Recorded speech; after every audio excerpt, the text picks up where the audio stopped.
5 people responsible for Real Madrid's mess this season. 5. Cristiano Ronaldo. Well, this might hurt. It should, really. After all, he was the one whose goals made it possible for Real Madrid to win the Champions League. His contributions in the knockouts of last year's Champions League were priceless, which is one of the main reasons why he won the Ballon d'Or for 2017. However, ever since the new season began, he seems to be on a perpetual decline. And it was quite expected given that he will be 33 in February and can't age like wine. Someday, he had to fall prey to the fangs of time, and now seems to be that period. These days, he doesn't use the goal-scoring threat like he used to. He misses chances that are simple and would have at the back of the net had he been at his peak. The Portuguese's inclusion leaves another problem. If he can't score, his contribution to the team is almost nothing as he is not really much of a creator. 4. Toni Kroos. If one makes a list of the best midfielders in the world, then the German's name will be on it. The former Bayern Munich man is one of the best deep-line playmakers in the game and sets the tempo of the system with his fluent passing. Indeed, his influence helps the flow of the game for Real Madrid. It was his crisp passing in the middle that helped Real to not only win games, but also dominate them. However, so far this season, he has been a shadow of his former self. The German looks out of ideas and almost always passes the ball to the flanks. Indeed, it is very difficult to point out the last time he made a defense-piercing ball to the forwards. The way the Galacticos play depends on how the German performs. And he has not been performing well this season. 3. Florentino Perez. The president himself will not take blame, but the truth is that he should have taken matters in his own hands during the transfer window.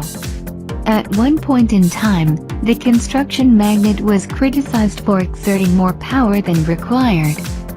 For instance, the sales of Arjen Robben and Wesley Sneijder weren't approved by then-manager Manuel Pellegrini. Indeed, even the acquisitions of Kaká and Benzema weren't done with the Chileans' approval. Back then, Perez was overly active. Now, he is underactive. The combination to be a good president is to be somewhere in the middle, and Florentino Perez failed in that in the transfer market. Had he persisted on bringing a striker and a goalkeeper, the Blancos might not have been in such a bad situation. 2. Karim Benzema. Perhaps he is the second biggest culprit to Real Madrid's quagmire this season.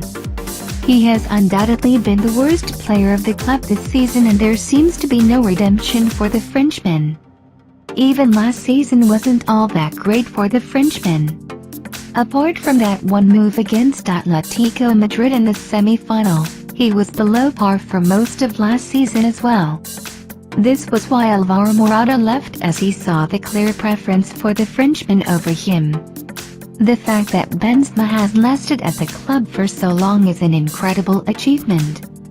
He has been a great servant to the Blancos and, at his peak, was the best playmaking forward in the world. Someone that unlocked the inner beast of Cristiano Ronaldo.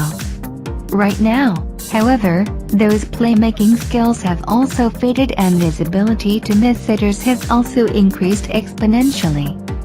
He might have scored against Leganes last night, but he missed a lot of chances too. 1.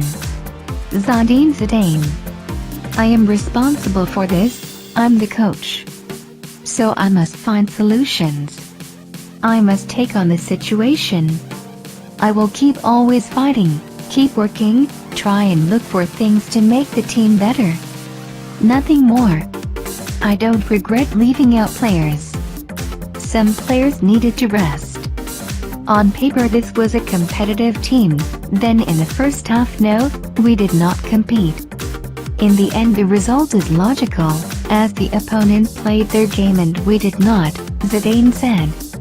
I am responsible for this, it is a failure for me today. Whatever Zidane said, I will repeat it using different words. The Madrid of last season were devastating. They could score freely, race teams with ease and stamp their authority on games. Tactically, they were great, so bashing Zidane over tactics is a bit naive. The Frenchman might not be the best of tacticians, but he does have a nous of his own. With time, he will only just improve. His fault, however, lies in not signing players and relying too much on his current crop, which mainly includes Karim Benzema. Zidane seems to have a dangerous bias for his compatriot, something that has hurt the team. He has blind faith in his players and that has cost him significantly. As a manager, he is perhaps the man most responsible for the quandary at the club.